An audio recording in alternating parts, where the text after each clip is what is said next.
이사야서 1장 1절에서 9절까지 보겠습니다. 유다의 왕들인 우시야, 요담, 아하스, 히스기야의 시대에 아모스의 아들 이사야가 유다와 예루살렘에 관하여 본 환상 계시라. 들으라. 오 하늘들이여 귀를 기울이라. 오 땅이여 이는 주께서 말씀하시기를 내가 자식들을 먹이고 키웠거늘 그들이 나를 거역하였도다.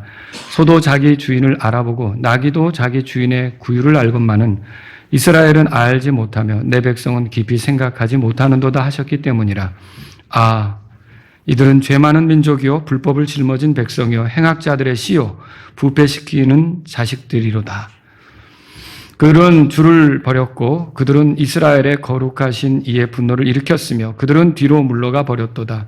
너희가 어찌하여 더 많이 맞으려 하느냐? 너희가 더욱더 반역하려 하는도다. 온 머리는 병들었고 온 마음은 기진하였도다. 발바닥에서부터 머리에 이르기까지 그 안에 성한 곳이 없고 오히려 상처들과 멍들과 골문 종기들 뿐이니 그것들은 꿰매지도 아니하고 싸매지도 아니하였으며 연고를 발라 아픔을 달래지도 아니하였도다. 너희 나라는 황폐하고 너희 도시들은 불에 탔으며 너희 땅은 너희 앞에서 타국인들이 삼키니 타국인들에 의해 뒤덮어진 것 같이 그것이 황폐하도다. 다 같이 8절 9절이요. 시온에 따른 포도원의 원두막같이 오이밭의 오두막같이 포위당한 도시같이 남게 되었도다. 만군의 주께서 우리를 위하여 매우 소수의 남은 자를 남겨두지 아니하셨더라면 우리가 소돔같이 되고 고모라같이 되었으리로다. 아멘. 3절에 소도 자기 주인을 안다고 그랬죠. 나귀도 자기 주인의 구유를 안다고 그렇게 말하고 있고요. 근데 이스라엘은 어때요? 알지 못하고 자기 주인을 깊이 생각하지 않는다는 거죠. 그래서 오늘 제가 짐승보다 못한 사람들 이런 제목으로 말씀드릴게요. 오늘은 전반적으로 이사야서에 대해서 여러분하고 잠깐 생각을 해보고요. 그 다음에 여기 우리가 읽은 본문의 내용들이 무엇을 말하는지 살펴보도록 하겠습니다. 우선 첫 번째로 생각해 볼 게 이사야서를 누가 기록했느냐. 다들 아시죠? 이사야가 기록했어요. 그래서 여기 1절에 보면 이사야가 본 환상 계시라 그렇게 말하는 걸 찾을 수 있겠죠? 이사야가 이걸 썼고요. 이사야에 대해서는 아모스의 아들 그렇게 표현이 된 걸 우리가 알 수 있어요. 이사야라는 이름의 뜻이 있겠죠? 이것은 이제 여호와께서 구원하셨다. 그런 뜻이 있습니다. 자, 두 번째 이사야는 언제 기록되었는가? 이걸 생각해 봐야겠습니다. 자, 여기 유다 왕들인 우시야, 요담, 아하스, 히스기야 시대에 기록됐어요. 그러면 여러분, 우시야는 BC 792년에 통치하기 시작한 것으로 전해집니다. 그리고 또 여기 마지막으로 적힌 히스기야 있죠? 히스기야는 BC 686년에 죽은 것으로 전해집니다. 그러면 대략 예수님이 이 땅에 태어나시기 700년 전쯤 그때 아주 긴 기간 동안 이사야가 이 내용들을 기록했다 그렇게 말할 수가 있습니다. 그럼 이사야서에는 어떤 내용이 기록되어 있는가? 세 번째로 생각해 보죠. 자, 앞으로 일어날 일 하나님의 계획들에 대해서 소개한다 그렇게 말할 수 있습니다. 그래서 앞으로 일어날 일이니까 예언이죠. 그래서 이사야서도 예언서가 됩니다. 그런데 이제 이 예언의 분량 내용이 굉장히 방대해요. 그래서 예레미야, 에스겔, 다니엘서와 함께 이 이사야서를 대예언서 이렇게 분류하고요. 호세아서에서부터 말라기까지를 소예언서 이렇게 분리를 합니다. 자, 어떤 내용이 있는지는 1절에 보면 유다와 예루살렘에 관하여 본 환상과 계시라 그렇게 돼 있죠. 엘리야하고 엘리사는 북쪽 이스라엘에서 예언했어요. 남쪽 유다에서 예언했어요. 엘리야하고 엘리사는 북쪽에서 활동을 했죠. 아시잖아요. 아합의 시절에 그렇게 활동했잖아요. 이 엘리야하고 엘리사가 북쪽 이스라엘에서 활동했던 것에 비하면 이사야는 남쪽 유다에서 활동했던 예언자다 그렇게 말할 수가 있어요. 사실 영어 성경 킹제임스 성경에는요. The Vision of Isaiah 그래가지고 이사야의 환상 계시 이게 먼저 나와요. 그래서 이 책에서 다루고 있는 게 뭐냐면 이사야가 이렇게 본 거, 하나님께서 주신 계시 있죠? 이 본 거, 이거를 여기다 이제 기록하고 있다. 이걸 다루고 있다. 이렇게 여러분이 보시면 되겠습니다. 그럼 이사야서의 핵심 단어는 뭐냐? 뭘 것 같아요, 여러분? 구원입니다. 구원. 그래서 이 책에는요, 구원이라고 하는 단어, salvation 이 단어가 26번 등장하고요. 그 다음에 구원자를 의미하는 구주, savior가 8번 등장하고요. 구원하다라는 말이 save죠. 이게 13번 등장하고요.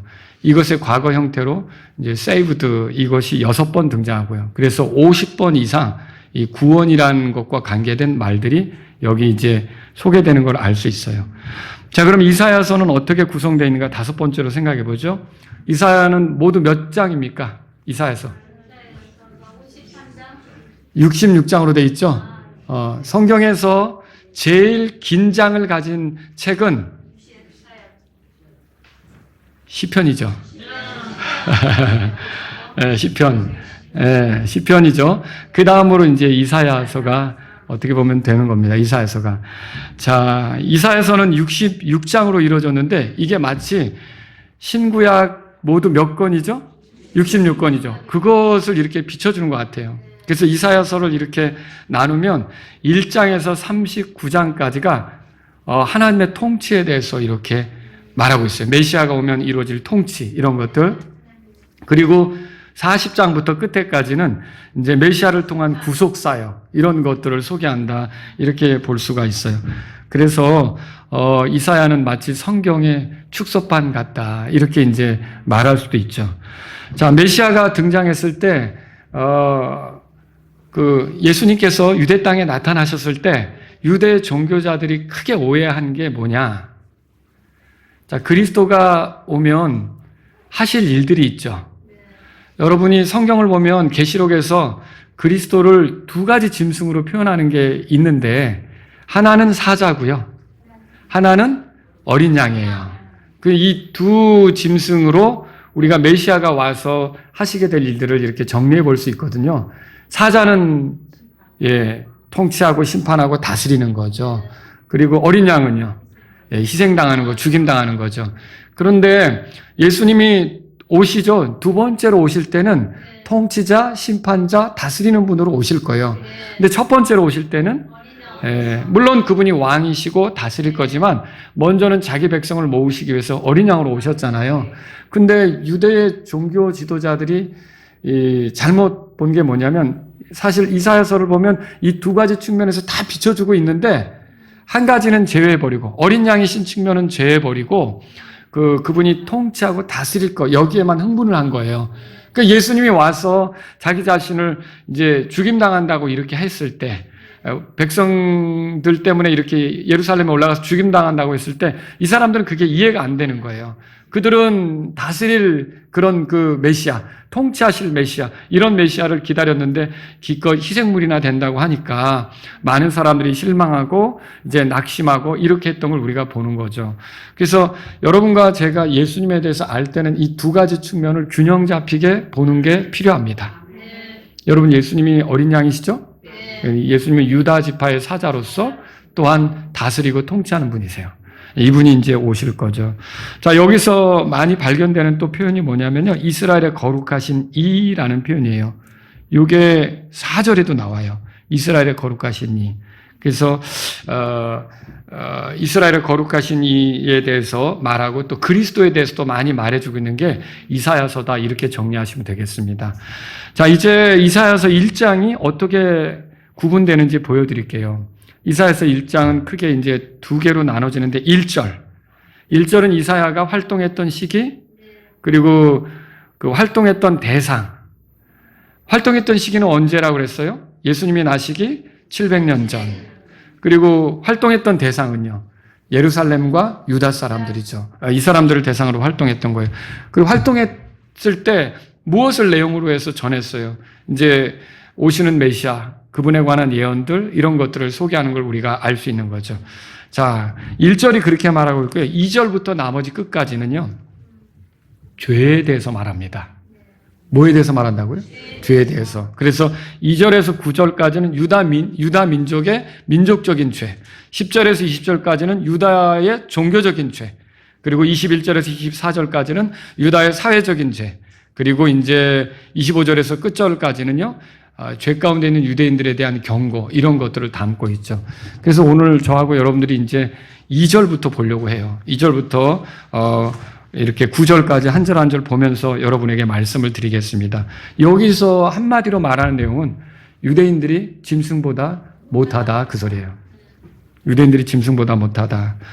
자, 여러분 그 이사야서 1장 2절을 다 같이 읽습니다. 들으라 오 하늘들이여, 귀를 기울이라 오 땅이여, 이는 주께서 말씀하시기를 내가 자식들을 먹이고 키웠거늘 그들이 나를 거역하였도다 그랬어요. 자, 여기서 여러분이 주목했으면 하는 표현이 자식들이라는 거예요. 자, 하나님께서는 이스라엘 유대인들을 뭘로 여기는 거예요? 그러니까 자식같이 여긴다. 이것을 우리가 알 수 있어요. 또 3절도 한번 보세요. 3절 다 같이 읽습니다. 소도 자기 주인을 알아보고 나귀도 자기 주인의 구유를 알건만은 이스라엘은 알지 못하며 내 백성은 깊이 생각하지 못하는도다 하셨기 때문이라 그랬어요. 자, 여기서 주목해야 될 표현은 내 백성이라는 거예요.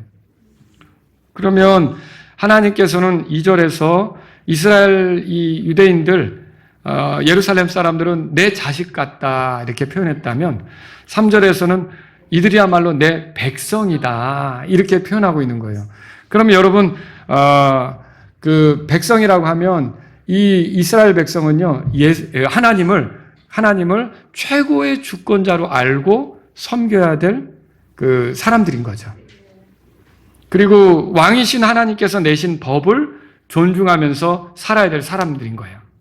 그리고 그분의 다스림을 기뻐해야겠죠. 그런데 그분의 통치도 기뻐해야 하는데 지금 오늘 본문에 보시면 2절에서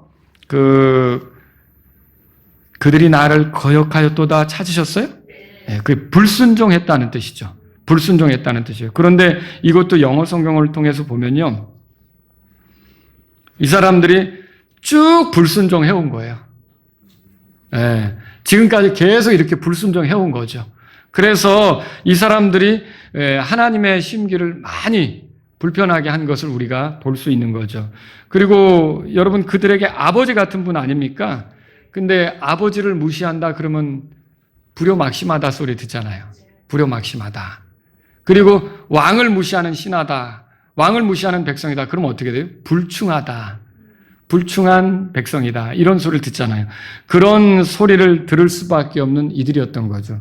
그래서 하나님은 한마디로 말씀하셔서 이스라엘 백성은 유대인들은 짐승만도 못하다 그렇게 말씀하시는 것과 같은 거죠. 저는 이제 그런 얘기를 들어본 적이 있어요. 여러분도 들어보신 적 있는지 모르겠어요. 개가 팔려갔는데 그 팔려간 곳에서 어떻게 줄을 끊고 기회가 되니 수백 킬로를 걸어서 이고생 저고생 해가지고 주인의 집에 찾아왔더라. 그런 얘기 들어보신 적 있어요? 그리고 어느 날 진도에서 목포로 이사를 가는데 이 개가 없어가지고 그냥 짐 챙겨가지고 집이 이삿짐 챙겨가지고 떠났는데 그 개를 두고 온 곳이 늘 마음에 걸리긴 하는데 이 개가 어떻게 알고 주인이 사는 곳에 무슨 냄새를 맡았는지 그렇게 찾아갔다. 이런 얘기 들어보신 적 있으세요? 예. 자, 짐승들도 자기 주인에게로 향하잖아요. 어떻게 해서든지 자기 주인을 만나러 가잖아요. 근데 이스라엘 유대인들은 어떻게 했다는 겁니까? 도망간 거죠. 달아나는 거죠. 고개 돌린 거죠. 그리고 집에서 개 키워보신 분들은 알잖아요. 제대로 된 개는 어떻게 되느냐? 제대로 된 개는 주인이 딱 문 열고 저녁 때 들어오면 어때요? 왔어? 이렇게 안 해요. 개가 어떻게 하죠? 달려와가지고 다리 사이 왔다 갔다 하면서 꼬리치고 막 쓰다듬어 달라고 막 그렇게 하잖아요. 그 주인을 알아보고 주인에게 다가오려고 하고 주인이 손대면 좋아하고 주인의 무릎에 올라가고 싶어 하고 그런 거잖아요. 근데 그런 짐승은 그러한데 이스라엘 유대인들은 어떻게 하느냐? 멀리 하나님이 어떠하심이 드러나도 그래?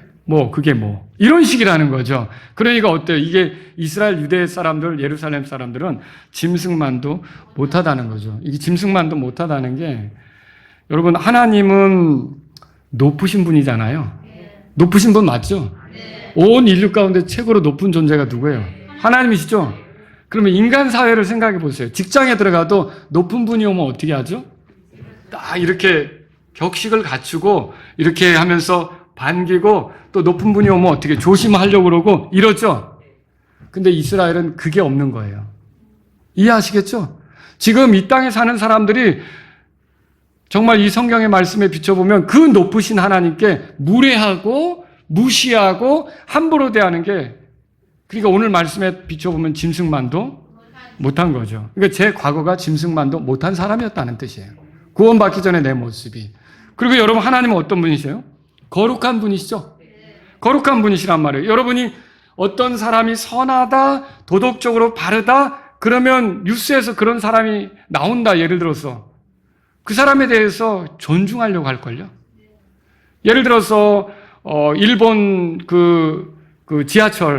일본 지하철에서 한국 사람 한 사람이 술 먹고 비틀거리는 사람이 거기 떨어졌는데 그거 구하려다가 결국 그 사람이 죽은 경우가 있어요. 근데 최근에 일본에서 총리가 와서 그 사람에 대해서 이렇게 예를 갖추고 이렇게 경의를 표하고 이랬던 것이 있었거든요. 여러분, 그러면 보세요. 이렇게 선하고 바르고 악이 없고 흠잡을 데가 없는 분이 누구세요? 하나님이시죠? 그럼 그 하나님을 대할 때 우리의 태도가 어때요? 여러분이 그런 사람이 다닌다 그러면 다 이렇게 할걸요? 근데 악당들을 대할 때는 저거 왜 안 잡아가나 그러죠. 악당들한테는 그러잖아요. 근데 하나님은 그 악당이 아니거든요. 하나님은 지극히 선한 분이시고 하나님은 거룩하시고 그런 분이란 말이에요. 그러면 그분을 대할 때는 사람들이 어떻게 해야 되죠? 경외심을 가지고 이렇게 자기 자신을 낮추고, 어떻게 하면 저분처럼 살 수 있을까? 어떻게 하면 저분하고 좀 가까워질 수 있을까? 이렇게 해야 되는 거 아닙니까? 근데 이스라엘 유대인들은 그런 거예요? 그러지 않았다는 거예요. 그게 멀리 하는 거죠. 하나님으로부터 달아나는 거죠. 그리고 하나님은 어떤 분이냐면요, 힘 있는 분이에요. 여러분, 힘 있는 사람에게 잘못 보이면 어떻게 되죠? 국물도 없어요. 있잖아요. 이 회사의 실세가 이 사람이다. 그러면 다들 직원들이 어떻게 하죠? 이분은 핫바지네? 그러면은 고개를 돌릴 수 있는데, 이 사람이 실세다. 그러면 다들 그 사람한테는 어때요? 이봐! 김대리! 하면 어떻게 할 거야, 다? 네. 막 이렇게 움직이잖아요. 이 사람이 실세다. 힘이 있다. 그러면 다 꼼짝 못하고 거기다 움직인다고요. 그렇지 않습니까? 근데 세상에서 가장 힘 있는 분이 누구예요? 근데 하나님이 불러도 대답을 안 하니까 이게 간이 엄청 부은 거죠. 그렇지 않습니까? 실세 중에 실세인 하나님이 내게로 오라, 나를 찾아라, 나에게 부르짖으라. 그런데도 엉뚱한 우상에 내가 가서 절하고 숭배하고 이러니까 이 사람들이 정말 잘못돼도 한없이 이렇게 잘못된 그런 그 사람들이라는 거죠. 여러분, 또 여러분이 누군가에게 은혜를 입은 적이 있죠. 그거 그냥 딱 이렇게 씻어버리면 그 은혜 입고도 감사할 줄도 모르고 아는 척도 안 하고 그러면 어떤 거예요? 그게 인간의 도리로서 마땅한 겁니까? 아니죠. 은혜를 받았다. 그 사람이 나를 도와줬다. 그 사람에게 나에게 뭔가를 줬다. 호의를 베풀었다. 그럼 여러분이 정상적이라면 어떻게 반응하죠? 감사하다고 생각하고 기억하려고 하고 혹시 그분에게 뭔가 필요가 있다면 나도 좀 거두려고 하고 이런 거 아닙니까? 그러면 이스라엘 백성이 이집트에서 노예 생활하다가 지금 여기 가나안 땅에 들어와서 살게 된 게 누구 때문이에요? 하나님 때문이죠. 하나님께서 얼마나 그들에게 호의를 베푸셨어요. 하나님께서 그들이 정말 심지 않은 것도 먹게 하시고 그들이 짓지 않은 집에도 살게 하시고 그들이 누릴 수 있는 좋은 것들을 누리게 하셨잖아요. 그리고 주변 나라들이 압박에 올 때도 하나님이 지켜주시고 하나님이 건져주신 거 아닙니까? 하나님에게 은혜 입은 거죠. 그러면 그 은혜를 입었다면 이 사람들이 정상적이라면 어떻게 해야 돼요? 그분을 기억하는 게 맞죠. 그분을 위해 살려고 하는 게 맞죠. 그런데 이게 어떻게 되는 게 하나님이 부르시면 못 들은 척하고 말하자면 그 엉뚱한 쪽으로 향하고 이렇게 되는 거죠. 그럼 여러분 이게 얼마나 사악한 거냐는 거예요. 그걸 하나님께서 이렇게 표현한 거예요. 참 나귀보다도 못하다. 짐승보다도 못하다. 이렇게 하나님께서 여기서 표현한 거라는 거죠. 그리하여서 4절에 보시면 다 같이 한번 읽어보겠습니다. 이들은 죄 많은 민족이요, 불법을 짊어진 백성이요, 행악자들의 씨요, 부패시키는 자식들이로다. 그들은 주를 버렸고 그들은 이스라엘의 거룩하신 이의 분노를 일으켰으며 그들은 뒤로 물러가 버렸도다. 그러니까 그들이 주를 버렸다 이렇게 말했어요. 불법을 짊어진 백성, 그 죄의 짐을 지고서 괴로워하면서도 돌아올 생각을 안 하는 거예요. 비틀거리면서도 돌아올 생각을 안 하는 거죠. 여기 행악자들의 씨라는 말도 있죠. 이게 뭐예요? 여러분, 그들의 조상들이 악하게 그렇게 하나님을 등지고 멀어진 것처럼 그들도 또한 똑같이 그 길을 갔다는 거죠. 부전자전 그런 말 있잖아요. 여러분, 사과나무에서 씨가 나왔어요. 그 씨를 심으면 뭐가 나옵니까? 배나무가 나옵니까? 사과가 나오죠. 그런 것처럼 그 조상들이 그랬던 것처럼 그들의 후손들도 똑같이 악을 행하며 하나님께 등지고 있더라. 이걸 이 말씀을 통해서 표현한 거죠. 거기다가요, 그들은 이스라엘의 거룩하신 이의 분노를 일으켰다. 그렇게 표현했어요. 여기에 왜 이스라엘의 거룩하신 이라고 일부러 못을 박아서 말씀하셨을까요? 하나님이 어떤 분이에요? 거룩하신 분이죠. 그러면 그 거룩하신 분에게 그들이 어울린다면 그들도 거룩한 삶을 살아야 되잖아요. 근데 그게 아니라 하나님은 거룩하신데 그 하나님이 그들을 자신의 자녀로 삼으셨고 자식들로 삼으셨고 백성으로 삼으셨건만 그들은 그 하나님께 어울리지 않기 때문에 그들이 더럽혀진 것을 일부러 강조하면서 이스라엘 거룩하신 이에게 어울리지 않는다는 걸 이렇게 표현한 거죠. 그러니까 얼마나 잘못 나갔습니까? 엉터리로 이렇게 하나님을 대적하면서 멋대로 가는 그들의 모습이라는 거죠. 그 다음에 여러분 여기 보니까 그들은 뒤로 물러가 버렸도다 그랬어요. 우리 얼마 전에 이거 들으셨어요. 제가 이 주제를 가지고 설교한 적이 있어요. 그때 백슬라이딩 얘기하면서 우리가 뒤로 물러가면 하나님이 기뻐하지 않는다. 그 말씀을 드렸죠. 믿는 사람도 때로는 뒤로 물러갈 수가 있어요. 그게 앞에 있는 장애물을 보고서 어떤 그 시험거리를 보고서 뒤로 물러가는 일이 생기는 거죠. 근데 히브리서 10장 38절에 만일 어떤 사람이 뒤로 물러나면 내 혼이 그를 기뻐하지 아니하리라 그렇게 말했어요.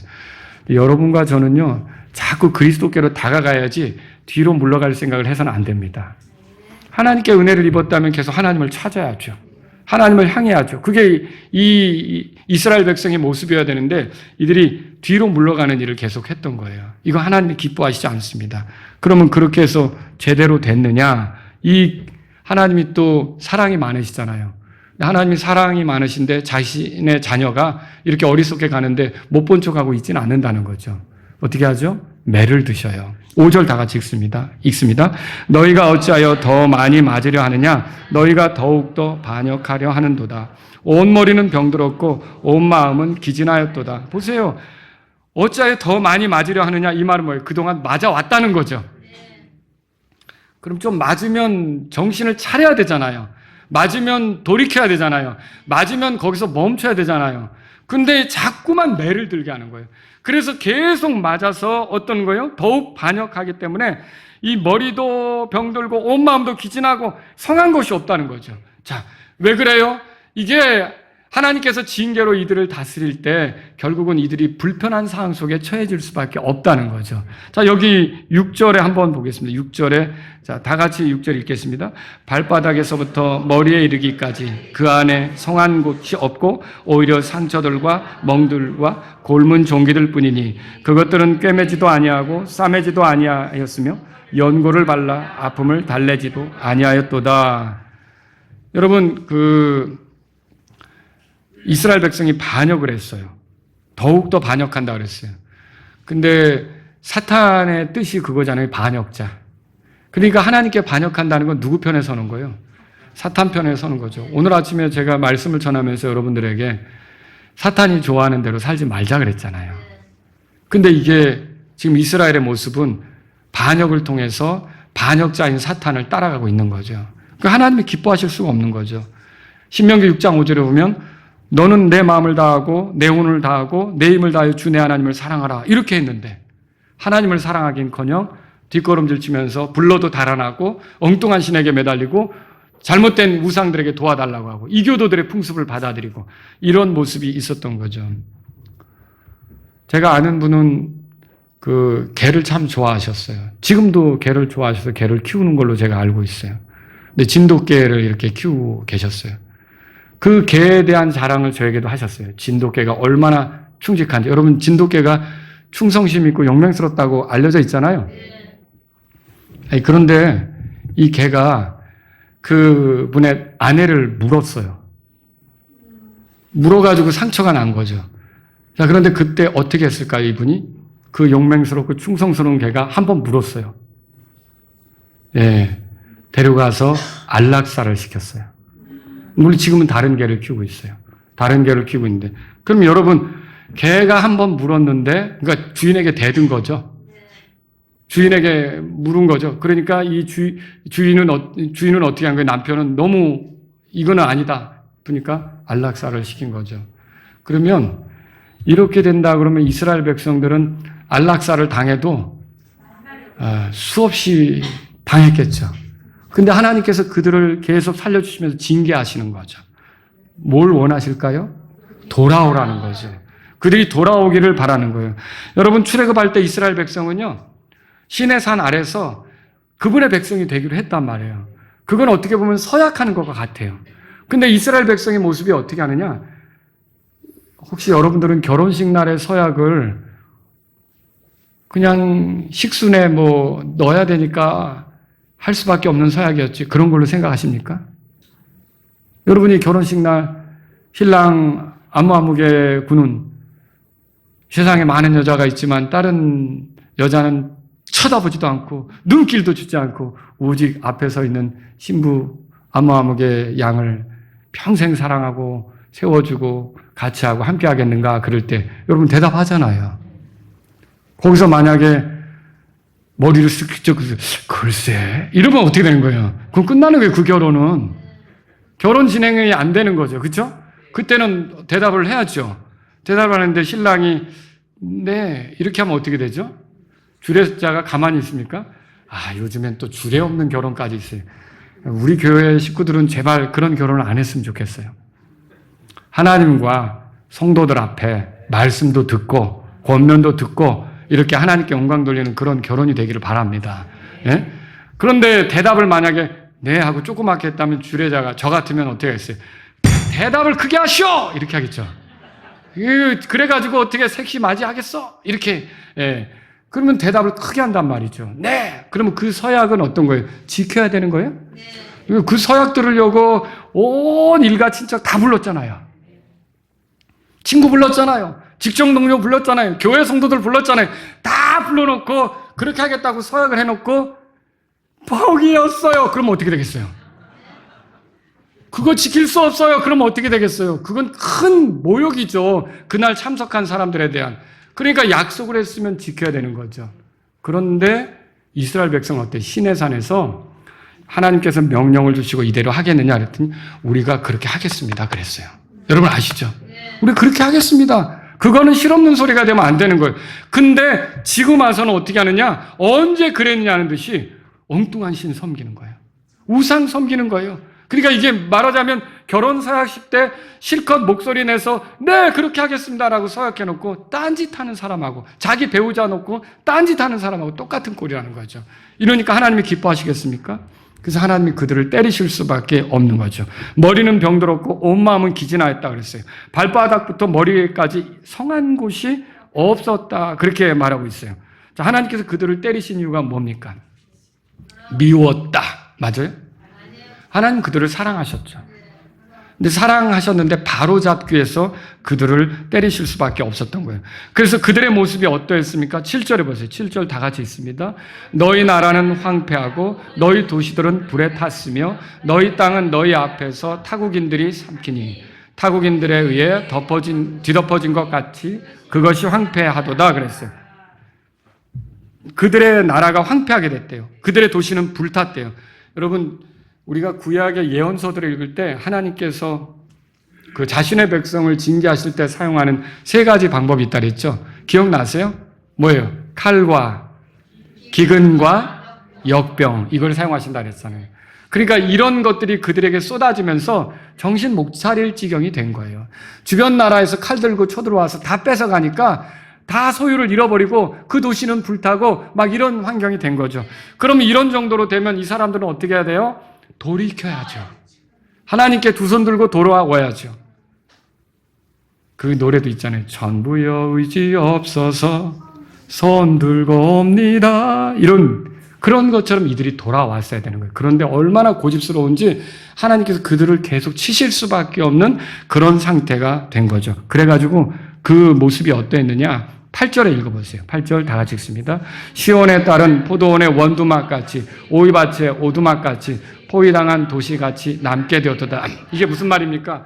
여러분 참외밭이든지 오이밭이든지 밭이 있으면 누가 서리하러 오나 이렇게 보려고 원두막을 세워놓고 거기서 이러고 볼 거 아닙니까? 근데 보세요. 이게 밭이 쫙 있는데 원두막은 그 한가운데 있잖아요. 그러면 이 지금 원두막 얘기를 하는 건 뭐냐면 이미 주변은 다 다른 나라의 칼에 의해서 넘어갔고 여기 말하자면 예루살렘만 남은 것과 같은 그 원두막같이 예루살렘만 남은 것 같은 그런 끔찍한 상황을 말하는 거예요. 예를 들어서 히스기야 시절은 어땠어요? 히스기야 시절은요, 아시리아가 강성해져가지고 결국은 아시리아가 이 북쪽 이스라엘도 멸망시켰어요. 그리고 모든 주변 나라들을 다 잡아삼켰어요. 그리고 이 예루살렘만 남은 거죠. 근데 그때 다행히 히스기야가 하나님 앞에 엎드리고 이렇게 하니까 그 아시리아가 강성한데도 어때요? 예루살렘은 하나님께서 원두막같이 지켜주신 거죠. 그런 게 있었던 거예요. 지금 그 얘기를 하고 있는 거예요. 자, 그 하나님하고 특별한 관계 속에 있었던 그들이 지금은 아주 초라해진 모습을 여기서 보게 된다는 거죠. 왜 이렇게 된 거예요?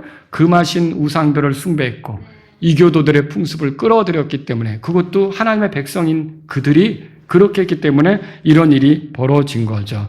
여러분, 그런데 그럼에도 불구하고 하나님이 여전히 그들을 사랑하시는 거 아시죠? 긍휼하신 거 아시죠? 자, 그 9절을 읽겠습니다. 9절 다 같이 읽습니다. 만군의 주께서 우리를 위하여 매우 소수의 남은 자를 남겨두지 아니하셨더라면 우리가 소돔같이 되고 고모라같이 되었으리라. 자, 소돔같이 되고 고모라같이 된다는 말이 뭐예요? 멸망한다는 소리죠. 완전히 끝장난다는 소리죠. 근데 그렇게 되지는 않았다 이거예요. 왜요? 소수의 남은 자, 매우 소수의 남은 자들을 남겨주셨다는 거죠. 그럼 여기서 생각해 볼 게 이거예요. 왜 하나님은 매우 소수의 남은 자들을 두셨을까?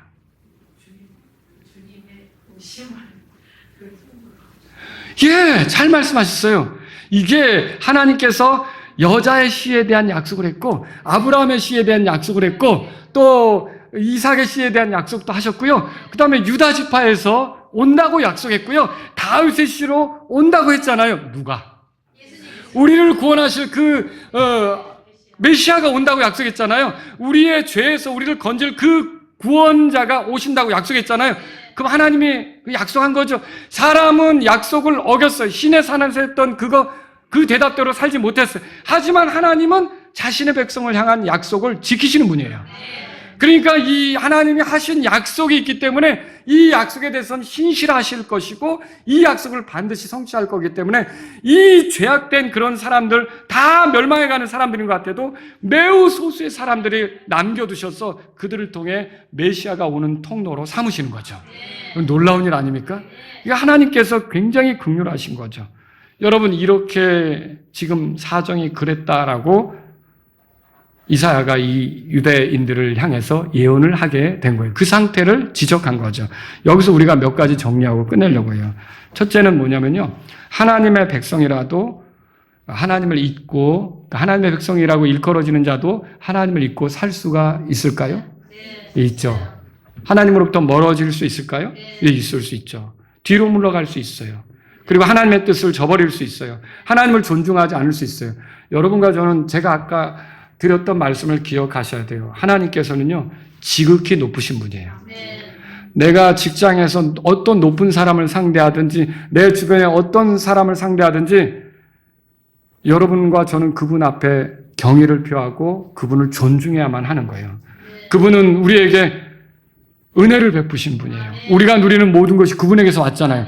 그럼 우리가 그분에게 신세진 거잖아요. 이 생 자체가, 이 삶 자체가 그분에 의해서 우리가 살게 된 거 아닙니까? 그분에 의해서 얻게 된 기회 아닙니까? 그럼 그분을 기억하는 건 너무나도 당연하다는 거죠. 그분을 생각하고 사는 것은 너무나도 당연하다는 거죠. 그분이 뭘 원하실까? 이런 관심을 갖고 사는 건 너무나도 당연한 거죠. 그분이 거룩하시다 그랬잖아요. 이 거룩하신 분 앞에 이런 분은 없다 진짜. 나도 어떻게 하면 그분에게 맞출까? 이런 생각을 해야죠. 이게 우리의 모습이어야 된다는 거죠. 또 여러분, 하나님처럼 힘 있는 분이 어디 있어요? 없잖아요. 세상에 아무리 힘 있는 자가 있다 할지라도 하나님을 당해낼 수 있겠습니까? 그러면 우리가, 여러분, 눈치 빠른 사람은 힘 있는 사람에게 줄 서요. 딱 학교 딱 이제 고등학교 이제 1학년 있다 2학년 올라갔다 딱 보니까 그럼 힘 있는 애하고 어울리려고 하죠. 같이 줄 서려고 하고. 여러분, 온 이 우주 만물 가운데 마귀가 힘 있는 것처럼 그렇게 까불고 있지만 가장 힘 있는 분은 누구십니까? 하나님이시죠. 마귀도 하나님한테는 안 되는 거예요. 어떤 그림들이 마귀하고 하나님하고 팔씨름하는 것처럼 이렇게 그려놓기도 하지만 여러분, 그건 다 잘못된 거죠. 어디 상대가 됩니까? 상대가 안 되죠. 그렇죠? 그러면 이렇게 힘 있는 하나님 앞에 여러분과 제가 정말 겸손하고 경의를 갖고 그분이 원하는 대로 살고자 하는 그런 생각을 갖는 게 맞지 않습니까? 근데 그리스도인인데 하나님이 섬기는 사람인데 하나님의 자녀인데 하나님의 백성인데 그 위치를 망각하고 물러서는 경우가 있다는 거죠. 여러분, 계속 그렇게 가면 됩니까? 계속 그렇게 가는 건 강팍함이에요. 그래서 히브리서 3장 12절에 형제들아 너희 중에 어느 누구라도 불신의 악한 마음이 있어. 이게 형제들아 그랬어요. 그럼 믿는 사람에게 하는 말이죠. 형제들아 너희 중에 어느 누구라도 불신의 악한 마음이 있어 살아계신 하나님으로부터 떠나지 않도록 주의하라. 그 사람이 구원받았지만 이게 세상에 취해가지고 하나님으로부터 점점 멀어질 수도 있다는 거죠. 또 히브리서 3장 7절 8절에 들어보세요. 그런즉 성령님께서 이르시되, 이게 성령님이 하시는 말씀이에요. 오늘 너희가 그분의 음성을 듣거든 경노하게 하던 때에 곧 광야에서 나를 시험하던 날에서와 같이 너희 마음들을 강팍하게 하지 말라. 뭐예요? 한마디 들으면 돌아서라는 거죠. 죄를 깨닫게 하면 돌아서라는 거죠. 그러니까 매를 벌면 안 되는 거예요. 애들 중에도 매를 안 버는 애들이 있어요. 매 딱 들면 잘못했어요 아버지. 이런 애들은 매 안 맞아요. 근데 고집 부리면 어떻게 되죠?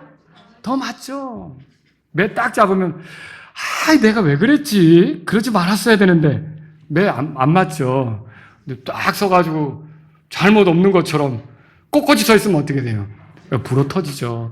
여러분, 하나님께서 우리에게 이거 잘못이야라고 설교 말씀 들을 때, 여러분이 개인적으로 성경 읽을 때, 누구하고 교제할 때 알려주는 거 있잖아요. 그러면 고집 부리지 말자는 거죠. 우리도 잘못할 수 있어요. 뒤로 물러날 수 있어요. 하나님도 또 멀어질 수 있어요. 근데 하나님이 가르쳐 주시면 그게 내가 잘못이군요. 하나님 돌이키겠습니다. 내가 바로 잡힌 사람이 되겠습니다. 여러분, 그렇게 되시기 바랍니다. 그게 우리가 살아가야 될 길이에요. 두 번째로요, 하나님께서 긍휼하시다는 걸 여러분이 아셔야 돼요. 하나님의 은혜를 저버리고 제멋대로 가는 그런 자신의 백성을 완전히 멸하지 않고 소수의 사람들, 매우 극소수의 사람들을 남겨두셨다. 뭐죠? 결국은 그들이 어찌 되었든지 간에 구원하겠다는 거 아닙니까? 메시아를 보내겠다는 거 아닙니까? 자신의 약속을 성취하겠다는 거 아닙니까? 여러분, 하나님은 신뢰할 만한 분이십니다. 그분은 자신이 약속하신 것을 이루시는 거죠. 만약에 진짜 우리가 한번 잘못했을 때 바로 그때, 제가 이제 이명재예요. 이명재가 주님을 믿고 구원 간증하고 너무 좋았어요. 하나님 너무 기쁩니다. 저에게 이런 구원의 기쁨을 주시더니, 그리고 막 사람들 쫓아다니면서 예수님 믿으라고 열심히 했어요. 그런데 항상 그런 건 아니잖아요. 어느 날 이렇게 눈이 뒤집혀가지고 어리석은 생각을 하고 잘못돼 빠졌을 때 하나님께서 갑자기 이명재 안락사 이렇게 하면 어떻게 되겠어요? 그거 큰일이죠. 근데 하나님은 어떤 분이에요? 긍휼이 많은 거죠. 하나님은 긍휼이 많으셔요. 그래서 제가 잘못하는 것을 가르쳐 주시죠. 설교 준비하다가 혹은 성경 읽다가 이게 우리 성도님들에게 가르칠 것도 중요하지만 내가 먼저 바로 잡혀있구나. 가르쳐 주는 게 있지 않습니까? 여러분도 그런 거 있지 않습니까? 왜 이럴까요? 하나님께서 왜 한 번에 우리를 치우시지 않을까요? 기다리시는 거죠. 오래 참으시는 거죠. 다시 기회를 갖게 하시는 거죠. 여러분, 하나님이 긍휼하시다는 걸 믿으십니까? 그래서 저와 여러분들은 하나님의 긍휼에 대해 조롱하는 삶을 살면 안 된다는 거예요. 하나님을 조롱해서는 안 돼요. 하나님의 긍휼을 이제 하도 오래 참으시니까 아무 일도 안 날 것처럼 생각해서 무덤덤해지는 건 정말 무서운 거예요. 그게 강박함이죠. 여러분과 제가 하나님의 긍휼을 안다면 그 긍휼을 느낄 때 주님, 제가 잘못했습니다. 돌아가겠습니다. 이렇게 하시기 바랍니다. 세 번째로요. 그 신분이 존귀함 중에 있으면서도 깨닫지 못하면 뭐와 같은 거예요? 짐승 같은 거예요. 예, 시편 보겠습니다. 시편 49편 찾아보겠습니다. 시편 49편. 자, 여러분과 제가 존귀한 건 무엇 때문에 그래요? 정말 그렇게 믿으세요? 그러니까 내가 하나님 앞에 존귀한 건 다른 게 아니라 예수님 때문에 그런 거예요. 예수님의 값으로 나를 사셨기 때문에 여러분, 내가 비싼 종자예요. 그러니까 싸구려처럼 인생을 살면 안 되는 거죠. 그래서 마귀가 이렇게 나를 들쑤시려고 한다고 해도 나를 쉽게 내주면 안 되는 거죠.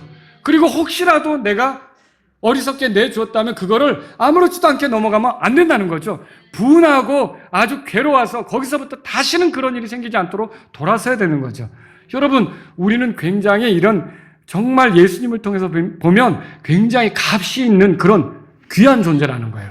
그래서 여러분, 여기 성경 읽겠습니다. 20절, 49편 20절 다 같이 읽습니다. 존귀함 가운데 있는 사람이라도 깨닫지 못하면 뭐라고 돼 있어요? 멸망하는 짐승들과 같도다. 여러분, 하나님께서 우리를 사랑하셨어요. 그 증거가 예수님이에요. 예수님의 값을 주고 나를 죄에서 건졌어요. 무시해도 할 말 없어요. 지옥으로 떨어지는 걸 그냥 두어도 할 말 없어요. 영원히 고통받는 형벌의 장소에 들어가도 할 말이 없는 거예요. 근데 우리를 하나님께서 그대로 두지 않고 손을 내미신 거예요. 예수님을 통해 우리를 살려주신 거죠. 근데 그게 죄들을 용서받게 하기 위해서 그냥 된 게 아니라 엄청난 값이 치러졌잖아요. 예수님이란 값이 치러졌잖아요. 예수님하고 여러분이 바뀌어진 거죠. 그 예수님 값으로 우리가 산 거예요. 그러면 얼마나 존귀함 중에 있는 겁니까? 예수님으로 인해 내가 새로운 피조물이 됐고 이렇게 존귀함 중에 있다면 여러분, 이런 그 존귀한 위치에 있는 나로서 존귀하신 하나님을 섬길 수 있어야 되는 거예요. 근데 이걸 망각하고 내가 고집 부리며 달아난다. 하나님을 존중하지 않는다. 무시하면서 내 멋대로 간다. 돌이키라고 하는데도 강박함을 보인다. 그럼 여러분, 그거는 그때는 짐승보다 못한 사람이 돼버리는 거죠. 여러분, 우리는 짐승보다 못한 사람이 되어서는 안 되겠습니다. 여러분은 예수님을 모신 사람들이에요. 예수님이 그 안에 거하는 사람들이에요. 예수님과 함께하는 사람들인 거죠. 예수님을 따라가기로 한 사람들인 거예요. 예수님과 동행하는 사람들인 거죠. 예수님을 드러내기 위해서 구별된 사람들인 거예요. 그렇다면 절대 우리가 짐승 같은 사람들, 짐승보다 못한 사람들이 되어서는 안 된다는 걸 오늘 깨달으시기 바랍니다. 다 같이 일어서시겠습니다. 오늘 이 말씀을 들으신 여러분 가운데 하나님 아버지, 제가 하나님을 잊고 제멋대로 사는 그런 삶을 살지 않기를 원합니다. 긍휼하신 하나님 앞에 적절히 돌아서고 회개하고 제때에 돌이키고 주님을 찾고 의지하는 그런 사람이 되기를 원합니다. 하나님이 나를 존귀케 하신 것은 얼마나 감사한 일입니까? 내가 어리석은 모습을 보이더라도 하나님이 나를 긍휼로 대하시는 건 얼마나 감사한 일입니까? 하나님 아버지, 내 나머지 삶은 정말 주님을 더 가까이 하며 주님께 맞추며 가기를 원합니다. 이런 분이 있다면 이 시간 주님 앞에 나아가세요. 여러분 가운데 모자라는 모습, 부족한 모습이 드러났다고 해도 내가 거기서 끝이 아니며 나를 기다리시고 긍휼을 베푸신 하나님 앞에 나는 돌이켜서 더 바르게 살기를 원합니다. 이런 분이 있다면 이 시간 주님 앞에 나아가십시오.